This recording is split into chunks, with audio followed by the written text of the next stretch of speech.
Hello friends, welcome to CEC Live Lectures. Dear friends, with our ongoing series on principles of management, today we are going to talk on leadership. We are going to talk what leadership is, what is the concept of a leadership, as well as we are going to talk on the styles of leadership. We have in-depth knowledge on leadership in our general lives, but what are the core areas which we are going to know are those which we are going to cover in today's session. And for the discussion on the topic, we have with us in our studios Dr. Vipin Agrawal.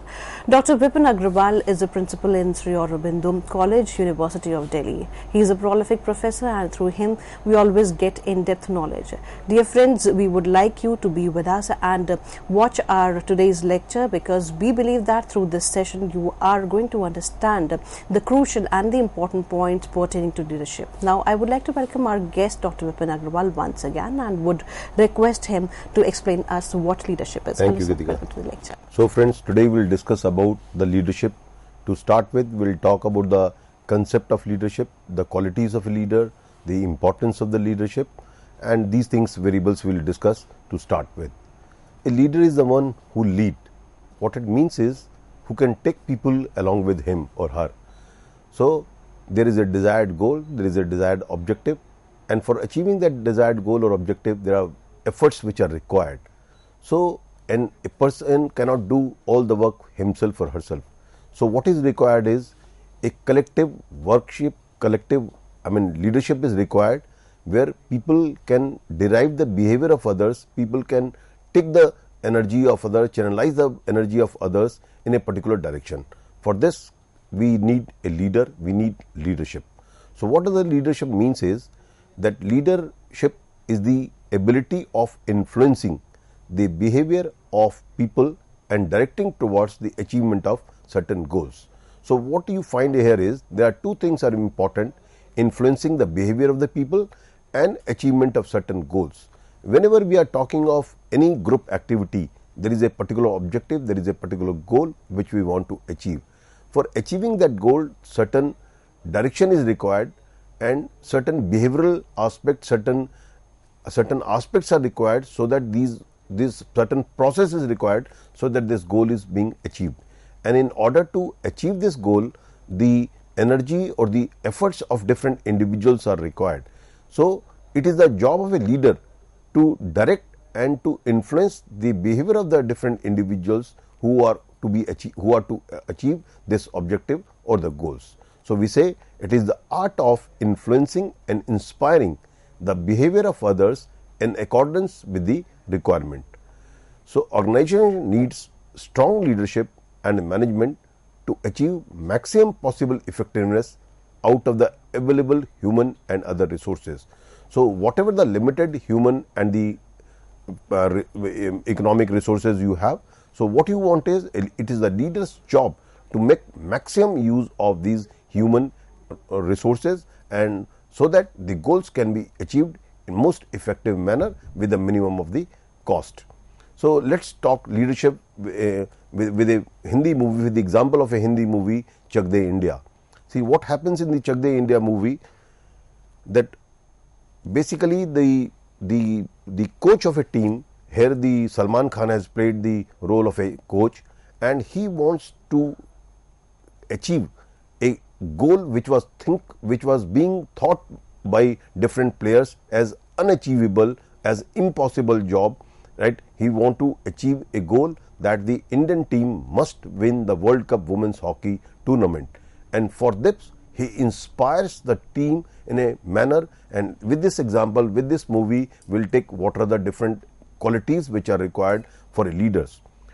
Take a look at the statement of "जो हो नहीं सकता वही तो करना है." It means the job which is impossible, which people perceives to be impossible, that job we want to achieve, that objective we want to achieve. As winning World Cup for Indian women's hockey is like impossible, means that was perceived to be impossible. But the Kabir Khan is the coach of the team, who acted as a coach, takes the challenge and conveys his vision to the team members through is opposed by many, but he is sure that what he is doing. Means it was thought that this goal cannot be achieved, but the coach has made a dream that I want to achieve this goal, and for this goal he has certain conviction that we will able to achieve this. So what he has done is he conveys the strength lies in the teamwork. The very first lesson of this movie is that it is the teamwork that is important. Could be observed that neither player nor the administrator were sure of playing and winning the game, but the coach of the team, that is Kabir Khan in our story, stimulated this zeal and developed enthusiasm to win, not as an individual but as a team. The underlying fact is that you have to create a zeal amongst the team members, those who are engaged in achieving a goal, that you are capable of, you are achieving of this goal. So the Kabir Khan, the coach of the team, has created an enthusiasm in the team that you can win this tournament as a team, not as an individual, as a team. So the team strength is important.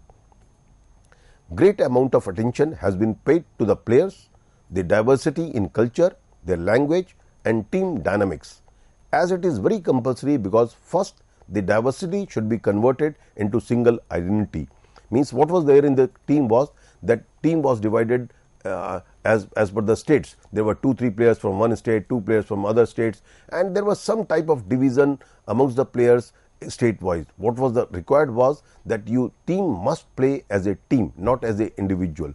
So that Kabir Khan tried in saying, say India, that we are Indians, rather than telling the name of the state. Means that you don't tell about the states, that which state you belongs to.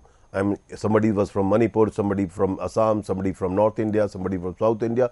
Don't talk of the state. Say one thing, we are Indian, and it is the Indian theme. So the spirit, the lesson is, the message is that whenever you want to achieve an objective, you must act as a team. So this is the first lesson of a leadership. This is the first thing which the leader must do, that he or she should develop a team spirit in amongst the members who are working for achieving the goal. Second thing is, dream big and define the goal. When Kabir Khan took the challenge for this World Cup, his concern was World Cup, means the only goal is that World Cup. It may be seemed unrealistic or even improbable, but then that is what dream are. Means you, in the dreams you think what people perceive to be impossible, unachievable. In this case, Kabir, he not only dreamed big but also put in place a strategy to make that a reality. मर जाएंगे पर हार के नहीं आएंगे, means even if we will die, will not lose.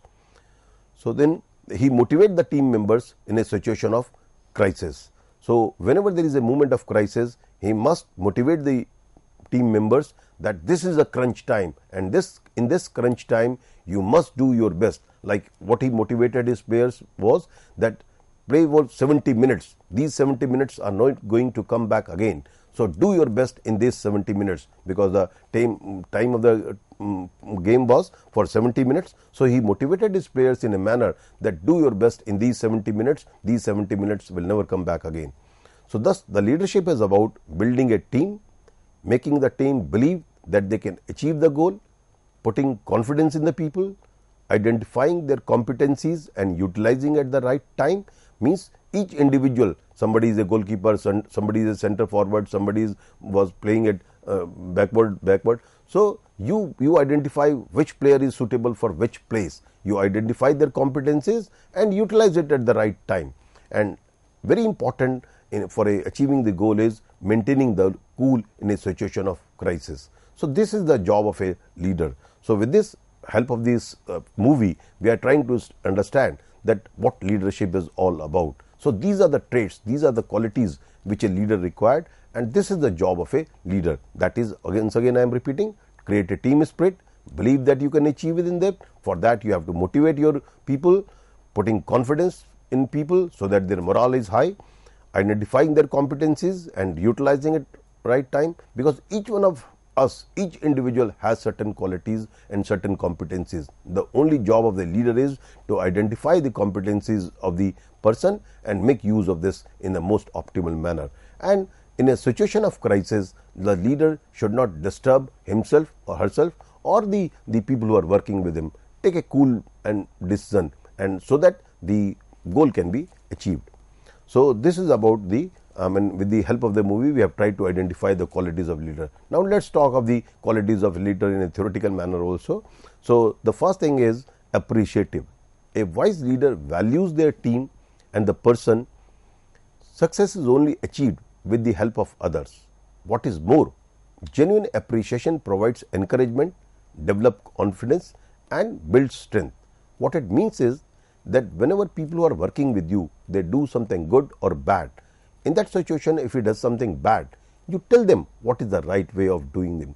And whenever he or she does something good, you must appreciate this. The idea is to motivate the people and increase the morale of the employee. So the leader must be appreciative of the good work done by its people who are working with him. I will not use the term subordinate, I will say to the team worker, the fellow workers, the co-workers.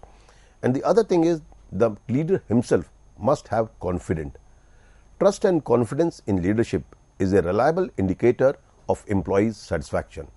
Means if the leader has the confidence, then the people who are working with him or her will also be satisfied. Good leaders are not afraid of being challenged, means they are always ready to take challenge. Their confidence inspires. So if the leaders will be confident, the team workers, the people who are working with him will also be inspired. And leader should not only be inspiring the confident, but it should also be compassionate. Compassionate means think about the subordinates, think about the people who are working with you, so that you understand their genuine problems and try to solve these genuine problems, whether at the workplace or at the home place also. So then they will feel that the leader is taking care of us. So if the people who are working with you, they believe that leader is taking care of you, they will always give their best. So compassion is a strength. A good leader uses compassion to perceive the needs of those they lead and decide a course of action that is greatest benefit to the person and the team. And apart from this, a good quality of a leader should be that the leader should be courageous. Perhaps I should have put this at the top of my list. A courageous leader is prepared to take risk when no one else is. Means you have the capability to think out of the box. What other people are not doing, you should be able to do it. A courageous leader has faith in others people, means you must have trust in other people who are working with you. A courageous leader raises difficult issues, is ready to give difficult feedback and share unpopular opinions. What it means is leader should be in a position that he should think out of the box, take bold decisions and have the confidence in the subordinates. And leader should be fair also. Fairness is what people want. Good leader don't have favorites in the team. Means if you discriminate among the employees, then there will be a lack of confidence of the people who are being discriminated. What is required is you should be fair to all. They reward for results, not partiality. They promise fairness. Means there should not be any favoritism, nepotism while working in the organization. A good leader is one who take people, on a fair basis, who behave with the people in a fair manner. It means impartially and fair to all. So that is what is required in the leadership. Apart from this, the leader's behavior should also be flexible. A good leader is able to flex. They alter and adapt their style according to the situation, context and circumstances they experience. They welcome new ideas and change. What it means is that a leader should be adaptive. Adaptive means change according to the changed situation. All situations are not alike. Different people have different behavioral aspects. You must identify the need of the employees and behave accordingly. You must be able to understand what the situation demand. Like suppose there is an emergency situation. In an emergency situation, the behavior of the leader will be different. Suppose is a normal situation where you can have a consultative style, you can talk with the people. There, if you consult with the people, that will be a better way of managing the things. So the behavior of the leader should be flexible. Apart from this, the leader should also be honest. Wise leaders are not afraid of communicating the truth of their people. See, a leader can also have certain weaknesses. It can also do something wrong. It is nothing wrong if you accept your weakness, if you accept that by mistake I have done this. So if you will be honest with your people who are working with you, then the people will have more trust in you. Honesty is about being truthful, having integrity and building trust. Honesty leads to better, more and productive relationship. So if you are honest with your people, then the people will have trust in you, and you will able to build a team spirit in the organization. Leaders should also be impartial. A good leader are impartials. They recognize their biases, prejudices, and predispositions. They also recognize biases in others and face them. So what it means is that you should not create good leader should not create a preconceived notion about others. They should not have biases about others. What happens when you deal with the people, when you practically interact with the people, many of the prejudices which you have created about the people, you are able to overcome. So leader should communicate, should interact with the other person, then many of the prejudices or the biases which she may be having, it can be overcome. So leader should be impartial. So this is about the qualities of a good leader. If a good leader follows these qualities, it can be an effective leader.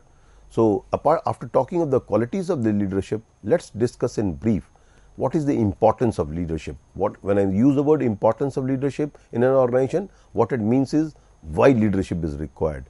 As I said earlier, for achieving any goal, you require some person who can channelize the behavior of others in a particular direction.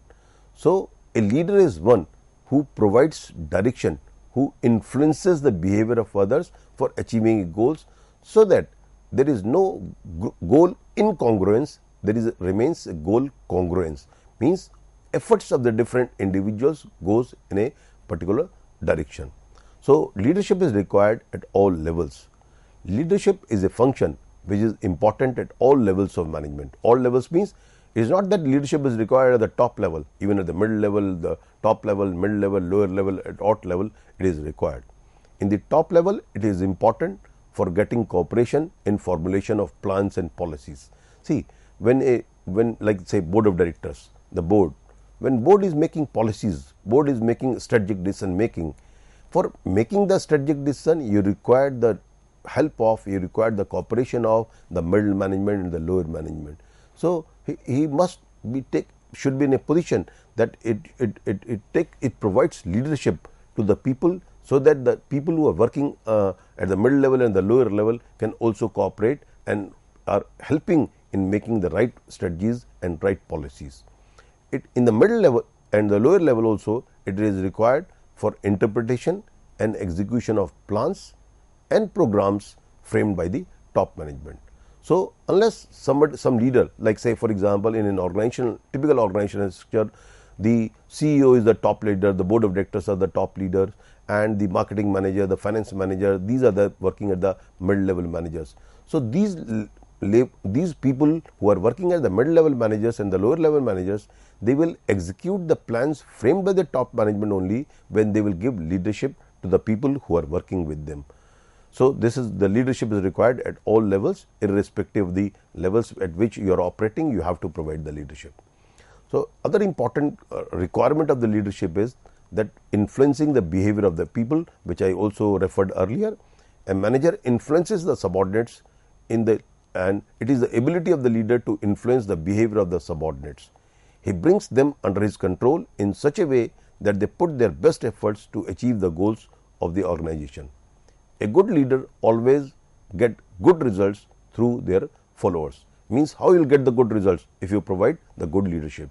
So for getting good results, you require leadership. We are discussing why the leadership is required in an organization.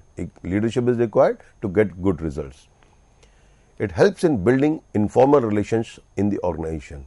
See, as we have discussed in the earlier lectures, that in an organization you have not only the formal structure, but you tends to develop informal structure, and these informal structures, these informal leadership is as important as the formal leadership is. So in order to develop this informal relationship, you require a good formal leader also. A leader establishes personal relationship with his followers and tries to fulfill their needs. Why does a human group follow a particular person? It can be said in reply to this question, because that particular person provides them security, means the people who are working with him feels that this person is providing security, the job security and other forms of security to the subordinates, and the opportunities to earn wealth, gives them the right to work and tries to understand their feelings.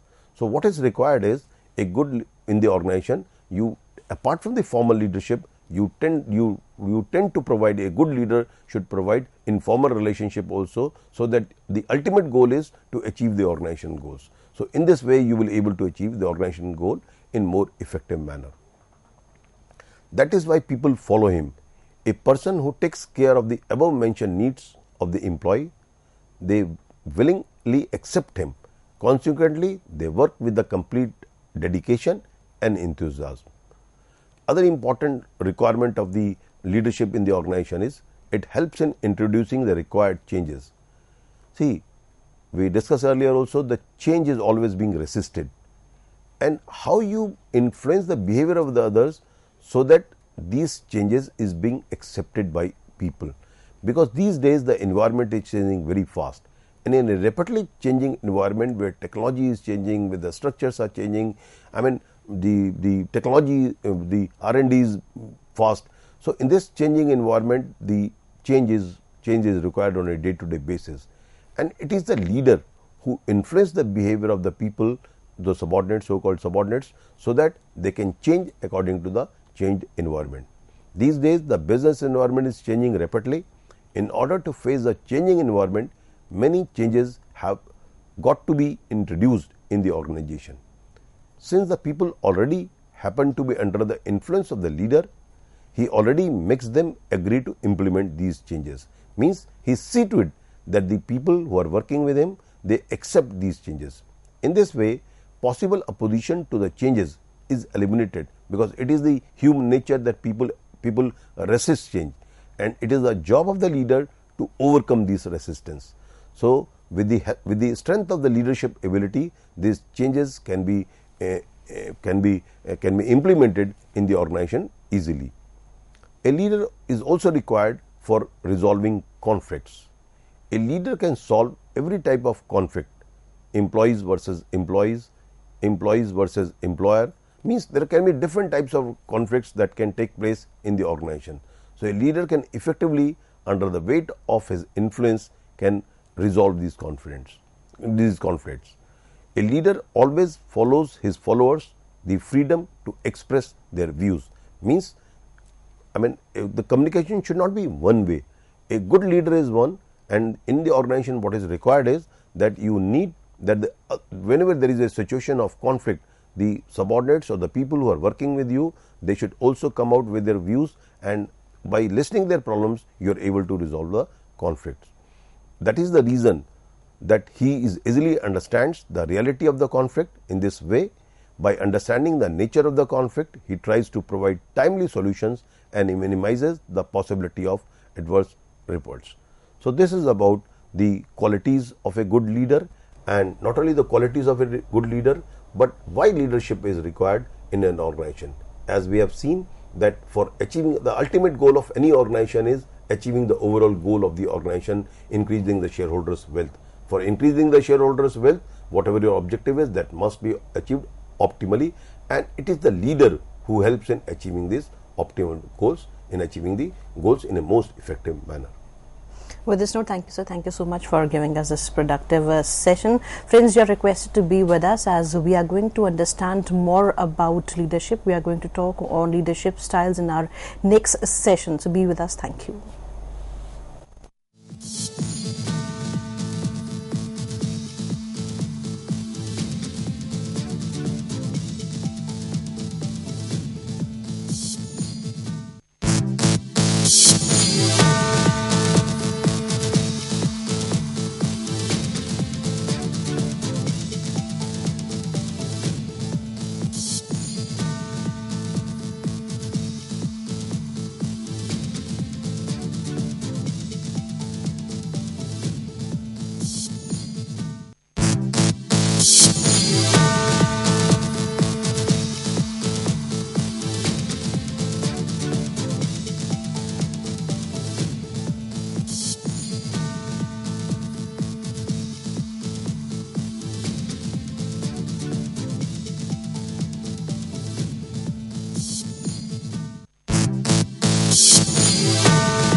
Hello friends, welcome back to this session. Friends, as you know that today we are talking on leadership. We try to understand about the concept and importance of leadership, and in this session we are going to talk on styles of leadership, as well as we are going to talk on two types of leaders, that is transactional and transformational leaders, as well as we are going to cover a lot more in this session. For the discussion on the topic, we have with us in our studios Dr. Vipin Agrawal. Dr. Vipin Agrawal is Principal in Sri Aurobindo College, University of Delhi. Friends, if you wish to ask questions from Dr. Agrawal, then do call us through our toll-free number. Our number is 1800-110-430. I repeat, our number is 1800-110-430. You are just requested to call in the last 10 minutes of the lecture only. Now, I would like to welcome our guest, Dr. Vipin Agrawal, once again. Hello, sir. Welcome to the lecture. Thank you. So, friends, to start with today, we'll talk of leadership styles. As we in the previous lecture, we talked about the meaning of leadership, the concept of leadership, the qualities of a leader, why leadership is required. So, different leaders behave differently, and there are different styles of managing the thing to influence the behavior of others. The ultimate goal of all types of leaders in every style is to achieve the ultimate goal of the organization, the objective of the organization. But their methods of achieving this goal differs. Like, for example, in the first leadership style, there are certain leaders who are considered to be autocratic or authoritarian leadership. Means they provide autocratic leadership style, and they provide autocratic way of achieving the goals. So, autocratic leader exercises complete control over the subordinates. The method of influencing their behavior is they want to have the complete control over the subordinates, centralize power in himself, and takes all decision without consulting the subordinates. Their method of working is that they keep all the power with themselves, and decisions are being taken without consultation with the subordinates. They take the decisions and imposes on the subordinates. That is, they take the decision and communicate them that this is the decision that has been taken by the organization, by them, and you have to implement this. That in the autocratic style, they dominates and derive his group through coercion and command. Means what is the method of influencing? Through coercion and command. They give the command that you have to follow it, you have to instructions are being given, and the people who are working with them, they have to follow that. It loves power and never delegates authority. So, means the autocratic leadership style, we used to say Hitler was a autocratic leader. So, because Hitler uses to influence the behavior of the people in the following manner, which we have just discussed. Hitler used to love power and never delegates authority. He used to take decision himself and used to communicate to the people who are working with him. So, I mean, what are the advantages of leadership style in this style? Because ultimate goal of all leaders is to achieve the decision. So, achieve the objective. So, each style has its own merits and demerits. So, when you are using a leader uses autocratic style, it permits quick decision making. Like in a war-like situation, you need immediate decision, you need quick decisions, and for quick decisions, you need person at that situation, you need autocratic style. So, autocratic style of leadership permits quick decision making, and it provides strong motivation and satisfaction to the leader. Because why we say it provides strong motivation?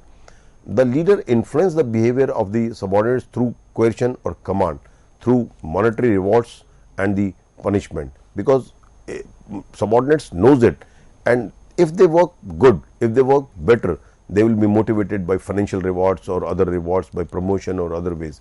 If they don't perform, they will be reprimanded, they may be out of the job also. So these are the strong motivating factors which has a strong influence on the subordinates. So, the autocratic leader provides strong motivation and satisfaction to the leader himself. Less competent subordinates are needed at lower levels. Sometimes if the people are job shirkers, if the people don't understand their responsibility, so you need a person who can command in a autocratic style, so that the less competent persons are being motivated under the fear of the punishment or under the motivation of financial rewards. So, the less competent subordinates need this style of leadership. it yields positive results when great speed is required. As I said earlier, whenever the quick decisions are to be made and a very fast decision is to be taken, in that situation autocratic leadership style is useful. Similarly, there are certain disadvantages, or I can say demerits, of this leadership style. But let me tell you, this leadership style is by and large being criticized by the present management experts. So, because it leads to frustration, low morale and conflict about the subordinates. No longer you can treat the people who are working with you as a cog in the machine. People are as important a resource in the organization, and it is more important than any other resources. When it is more important a resource, it is very important resource. You can't always lead the people by your autocratic style. So, it says if a leader uses autocratic style, it leads to frustration, low morale and conflicting about the subordinates.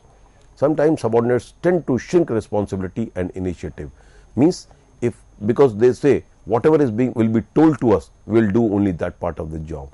So, in this leadership style, people are not ready to take responsibility themselves. The feeling of the initiativeness that is lacking in this leadership style. Means lacking, when I am saying that is lacking, it means that once the leader start using autocratic style, then people think that why should we take initiative at our own? We are to be influenced by other, our behavior is to be influenced. So, let the leader take the decision, whatever the decision that will be told to us, we will do only that part of the job. We will not take any new initiative at our own. So, in this manner, the full potential of the subordinates and their creative ideas are not being utilized, because they are not, it is not they who are taking the decision, it is the leader who is taking the decision. So, the subordinates, the creative ideas which they can give, that is being hampered. This is being hampered. Organizational community is threatened in the absence of leader, as subordinates get no opportunity for development. Means that if you are doing a small part of the job, then you are not learning the other things that is there in the organization. So, in this way, sometime your chances of growth and your chances of promotions are being hampered. So, in this way, organizational continuity get disturbed. So, this is about the autocratic leadership style. And another very important leadership style, which is normally considered as very popular leadership style, which is considered as a good leadership style, that is called democratic or participative leadership style. Democratic leader take decision in consultation with the participant with subordinates. As more and more people are coming in the job at the job place, who are educated, who are skilled, who are self-enthusiastic, who understand their responsibility. So, the democratic leader consult while making decision. Consultation is the core of the democratic leadership style. It decentralizes authority and allows the subordinate to share his power. Means, unlike in the autocratic leadership style where we said that all the power are being centralized, leader himself takes the decision. But unlike in the autocratic leadership style, in the democratic leadership style, the authority is being decentralized. When I am saying authority, basically we mean decision making. It decentralizes the authority. When I use the word decentralization, it means that wherever the decisions are being taken, at that level itself the decisions are being taken. So, we say in the democratic leadership style, the authority is decentralized and allows subordinates to share his power. The leader does what the group wants and follow the majority opinion. Means, unlike in the autocratic leadership style, where a leader imposes the decision, here the leader does not impose the decision, rather he discusses the things, he consults the people and then take the decision. So, the decisions are being taken on the basis of majority opinion. Whatever the majority says, leaders on the basis of the majority opinion and keeping in his own experience and other quality traits of a leader, he takes the decision. So, by and large, the opinion of the majority is also being heard and the decisions are being taken on the basis of the majority. It also keeps followers informed about the matters affecting them. Means the communication is two-way. He keeps on communicating with unlike in the autocratic style where the communication is one way, here the communication is two way. It is the leader and the subordinate. Subordinate is always free to make communication with the leader, come to the leader, discusses an issue, discusses a problem. So there is a two-way communication. In this way, the subordinates are also informed the decision. If I as a leader, if I as a boss have taken a decision, I'll also tell my subordinate that why I have taken a decision. Once I convince to my subordinates that why I have taken a decision, they will better understand that decision. So we say their subordinates are well informed. It provides freedom of thinking and expression. Since there is a two-way communication, since the opinions of the subordinates are also being taken, so while opinion is taken, the subordinates also think that what decision can be taken in a particular situation. So that way it provides freedom in thinking and expression. So this is basically what the democratic leadership style is. Now let's discuss what are the merits or advantages of democratic leadership. It improves job satisfaction and morale of the subordinates. How it provides job satisfaction? Because I also feel that I am the important participant in the decision making process, and the organization values me, the leader values me. When I have a feeling that leader values me, I'll get the desired job satisfaction, because whatever is happening in the organization, whatever the decision that is being taken in the organization, I am part of it. And when I am part of it, it means that it will give me a higher job satisfaction and my morale will remain high. It cultivates the decision making ability of the subordinate. As I said while talking of the democratic leadership style, the decisions are being taken in consultation with the subordinates. So when the decisions are being taken in consultation, in this process, it will force, I will use the word force in the sense, it will compel the subordinate to think that what decisions should be taken in a particular situation. So it will help in decision making ability of the subordinates. It will develop the decision making ability of the subordinates. It develops positive attitudes and reduces resistance to change, because when I am the part of the decision making, I know why this decision is being taken, under what circumstances this decision is being taken, why it is desirable, then my resistance of change will be minimized. So a democratic leader helps in, or democratic leadership style helps in the positive attitudes of creating positive attitudes of its employees, and it reduces resistance to change, improves quality of the decision. Howsoever effective, howsoever good a leader may be, technologically and qualification wise sound may be, but every person cannot think everything, every person cannot visualize everything. So if the decisions are being taken in consultation with the people, in consultation with the subordinates, certainly the quality of the decision will also improves. It reduces labor absenteeism and labor turnover. As I said in the first point itself, that it provides job satisfaction, it increases the morale of the employee. So if employees are satisfied at the workplace, obviously it will help in reducing the labor absenteeism, and there will be low labor turnover. I am not saying that the labor turnover will not be there, but the labor turnover will certainly be reduced, because the employees will remain satisfied in the organization. So these are the certain merits of the democratic style, leadership style, and this is a very popular leadership style. The present management experts always advocates for the democratic leadership style, but nevertheless there are certain demerits. I am not saying these demerits are necessary to take place in a democratic leadership style, but there can be these demerits in the democratic leadership style. Like one of the demerit can be, it is time consuming and may result in delayed decision making. Why it is time consuming? Because the decisions are being taken on the basis of consultation, and when consultation takes place, the communication takes place two-way communication, takes some time, and the decisions consultation takes more time, and that's why we say it's a time consuming. Another demerit can be, may not yield positive results when subordinates prefer minimum interaction with the leader. Sometimes it so happens a leader wants to interact with the subordinates, but subordinates are not willing to interact frequently with the leader. So whatever the desired results are, because it may be preconceived notion about the leader, whatever it may be, because of their cultural background, whatever the reasons may be, it may be because they are the subordinates are less competent or less qualified, whatever the reasons may be, sometimes they don't want to interact with the leader.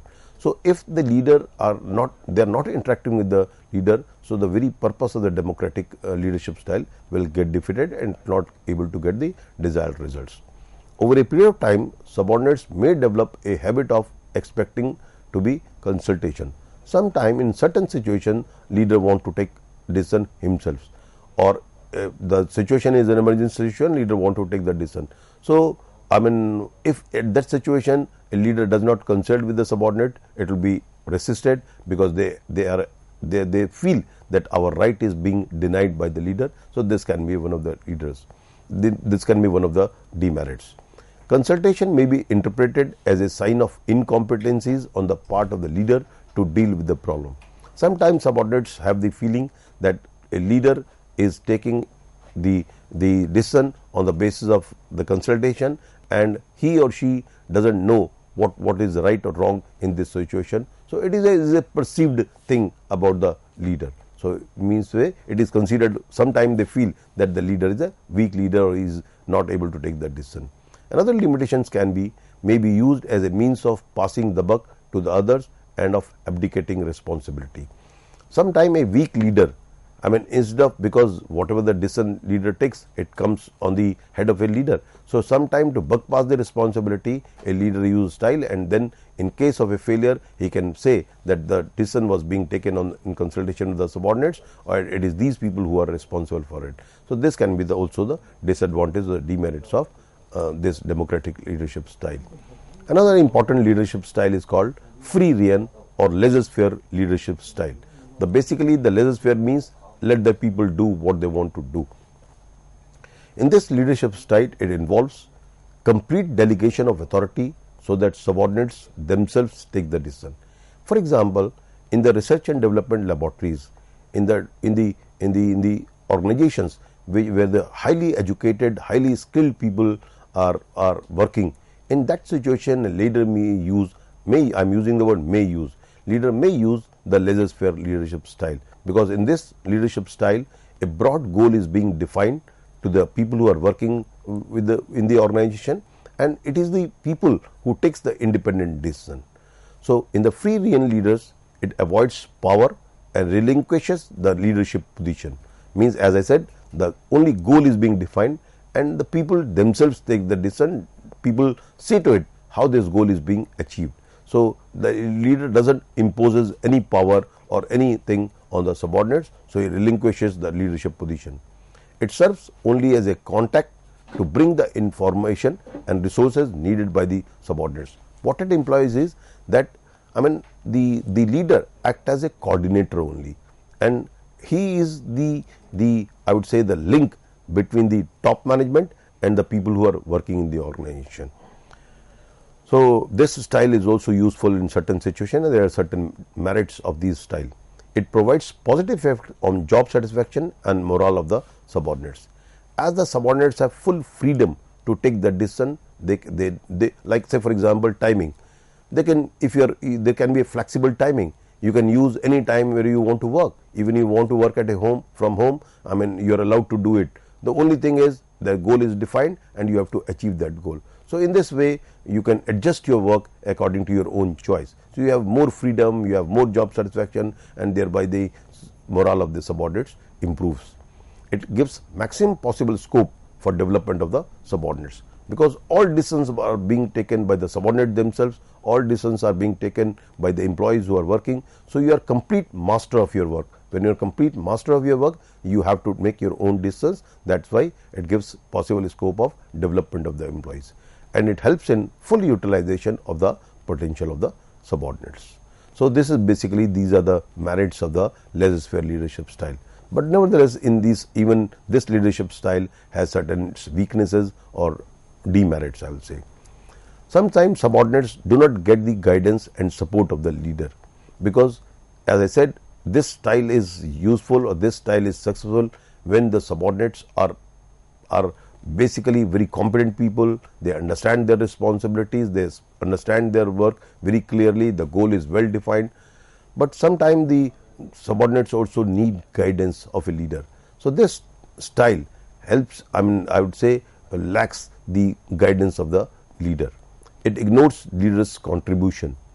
Subordinates may move in different directions and may work at cross purposes which may degenerate and to coerce. Means, as I said, in the laissez-faire leadership style, there is complete freedom to all the employees. So sometimes the different employees, they work in their own manner, they go in the different direction, and the goal congruence that is required, that is missing in this style. So these are the three leadership styles, and each of the leadership style has its own merits and demerits. As I said earlier, among these three styles, by and large, in most of the situation, it is management theories advises, management experts advises that it is a democratic leadership style that is more preferable as compared to the other leadership style. So after talking of this leadership style, let's discuss the two types of leaders, that is called transactional and transformational leaders. James Burns has identified these two types of leaders. So for understanding this leadership, let's understand with the help of a daily life. As a starting point, let us review our everyday life. In general, a relationship between two people is based on the level of exchange that we have. What it means is, the moment you make exchanges, the moment you make communicating with others, you will able to understand the person in a better manner. Exchange need to not be money or material. Means it is not necessary that what you are is not give and take. Means in a give and take situation, it is the money or the material. It may be something else also. It can be anything. The more exchanges they have, the more stronger the relationship. Your manager expects more productivity from you in order to give good rewards.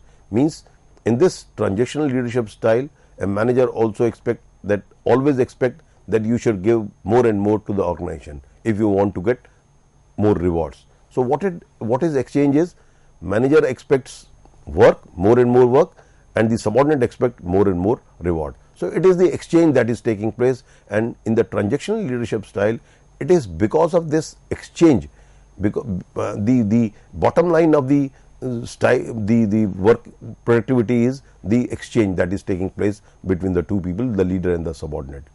In this way, if something is done to anyone based on return, important thing is return, then that relationship is called transactional. Means a transaction is taking place, give and take is taking place. In business, leader announces rewards in turns to the productivity. These relationship is all about requirement, conditions and rewards or punishment. Leader who shows this kind of relationship are called transaction leader. Means a transaction leader is one who believes in transaction, who believes in give and take. I give you something, you give me something. I will give you a reward, you give me the productivity. So this is what transactional leadership is. So other thing is transformational leadership. This type of relationship is called transformational leadership.